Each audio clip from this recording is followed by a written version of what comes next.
the king who sold his crown.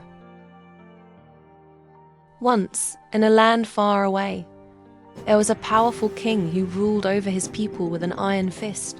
He was known for his wealth, his grandeur, and his unmatched authority. Yet, despite his apparent success, the king found himself increasingly weighed down by the responsibilities of his position. One day, while gazing at his magnificent crown, adorned with precious gems and meticulously crafted by the finest artisans in the kingdom, the king had an epiphany. He realized that the weight of the crown, both literal and metaphorical, was symbolic of the burdens of his rule. The king decided that he would sell his crown in exchange for peace of mind. His advisors and subjects were shocked by this decision.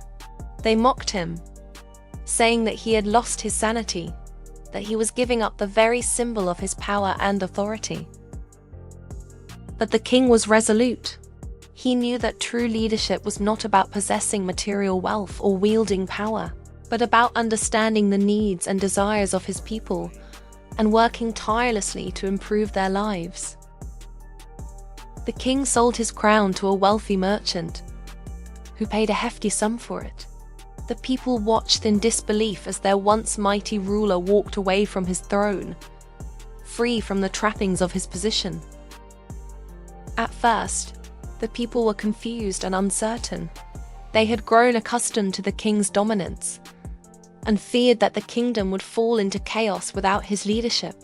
However, as time passed, they began to see the wisdom in the king's decision.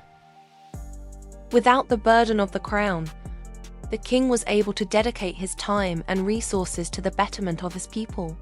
He built schools, hospitals, and infrastructure, transforming the kingdom into a thriving, prosperous society.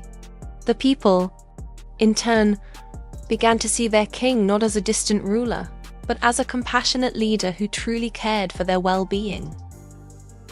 The kingdom flourished under the new, enlightened leadership of the king who had sold his crown.